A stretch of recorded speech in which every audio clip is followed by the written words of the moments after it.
Hi everyone, my name is Grace. Welcome to my video. There are numerous examples where animals or plant synthesis extracellular high-performance skeletal biocomposites consisting of a matrix reinforced by fibrous biopolymers. Cellulose, the most abundant polymer on Earth, is a classic example of these reinforcing elements. Natural cellulose-based materials have been used by our society mainly as engineering materials for thousands of years and continues today given worldwide huge markets and industries for forest products, paper, and textiles. The development of nanocellulose as a reinforcement agent in paper has significant interest more recently due to its unique and potentially useful features.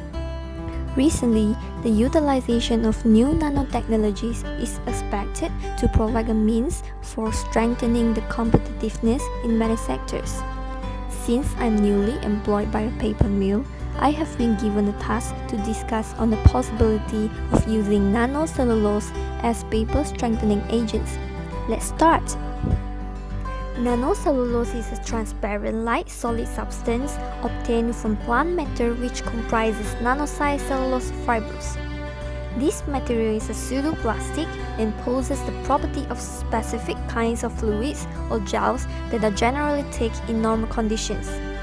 A cellulose fiber consists of bundles of single cellulose fibers which have diameters of 25 to 30 micrometers. This single cellulose fiber is made up of bundles of microfibers which have diameter of 0.1 to 1 micrometer.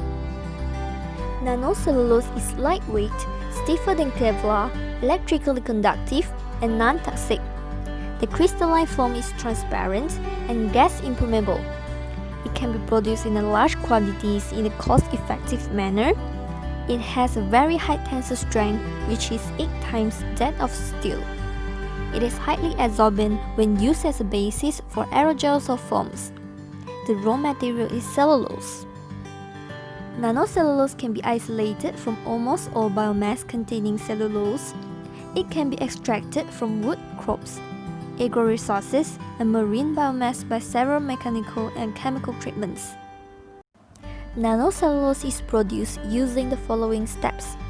First, remove non-cellulose impurities from the wood pulp using a homogenizer. Separate the cellulose fibers by beating the mixture gently. Allow the fibers to form a thick paste of needle-like crystal or a spaghetti-like structure of cellulose fibrils. The thick paste that is obtained can be shaped and readily used to laminate surfaces.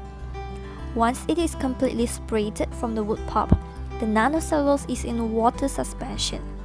At this stage, care should be taken to prevent the formation of rough clumps in case when the cellulose fibers stick together as the material dries. The diagram shows the production of nanocellulose. The picture shows the TEM image of a nanocellulose membrane.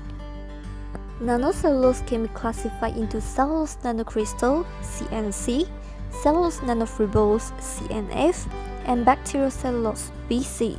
The 3 types of nanocellulose have completely different structures, dimensions, morphology, properties, and preparation methods. Cellulose divided into 2 regions, which are crystalline region and amorphous region. When cellulose undergoes a chemical treatment, cellulose nanocrystal will be produced. When cellulose undergoes mechanical treatment, cellulose nanofibrils will be produced. Cellulose nanocrystal represent the crystalline regions. The width is 5 to 70 nanometers and the length is between 100 nanometers and several micrometers. It is extracted from cellulose microcrystal by acid hydrolysis. The obtained CNC provide low-cost, sustainable and eco-friendly materials for various applications.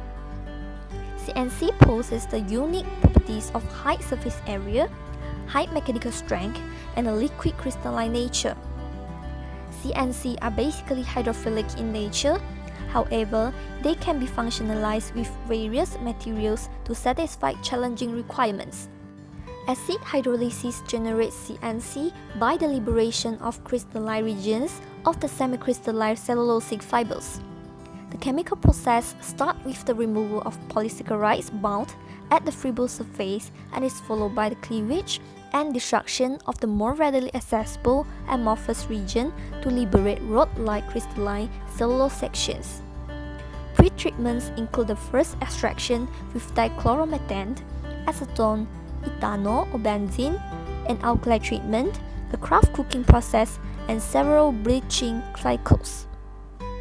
Cellulose nanofibrils exhibit both amorphous and crystalline parts and present a web-like structure. Its diameter is in the range of 5 to 60 nanometers and has a length of several micrometers. It is a cellulosic material composed of expanded high-volume cellulose, moderately degraded and greatly expanded in surface area. It is obtained by the homogenization process. CNF possesses the unique properties of its nanoscale dimensions, high surface area, unique morphology, low density, and mechanical strength. CNF can be easily modified and is readily available, renewable, and biodegradable. In mechanical treatment, the production of CNF requires breaking the hydrogen bonds to separate the fibers into nanofibrils. The process is highly expensive, so chemical or enzymatic pretreatments are carried out to facilitate the separation of fibers, increasing the CNF yield and reducing costs. The chemical process are aimed to produce purified cellulose such as bleached cellulose pulp. Mechanical treatments are performed using this refining can enhance the fiber homogenization by increasing the fiber area exposed to mechanical fibrillation. Bacterial cellulose is produced by cellulose biosynthesis process which take place in bacterial such as Acetobacter, Acanthamoeba, and Achromobacter. BC consists of an ultra-fine network of cellulose nanofibers which are highly uniaxially oriented. The degree of polymerization is 2000 to 8000 and the crystallinity is 60 to 90%. However, the high amount of nutrients is needed to culture the Acetobacterial, together with the slow rate of BC production, triggers a high expansive process. This makes BC less commercially attractive. The table shows the comparison of cellulose nanocrystal and cellulose nanofibrils. Both CNC and CNF have shown reinforcing effects in polymer nanocomposites due to the almost perfect crystalline structure with intra- and interchange hydrogen bond networks. The increases in tensile strength and modulus are attributed to CNF and CNC high mechanical properties. However, the properties decrease at high nanocellulose concentration because of the agglomerations of nanocellulose. The presence of CNF improves the overall strength of paper, reduces paper porosity, and increased density. The boost in specific surface area promotes the formation of fiber-fiber bonds, which consolidate the paper structure and increase density. The enhancement effect depends on several factors such as amount of CNF added, degree of fibrillation of the CNF, the use and addition strategy of retention agents, and pulp refining degree. The several drawbacks of using CNF are a poor retention in the fibrous materials, a relatively high cost, and a negative impact on the drainage properties. Hence, appropriate dosing or amount of retention agents are used to ensure the absorption of nanofibers onto the fiber surface and to reduce drainage deterioration.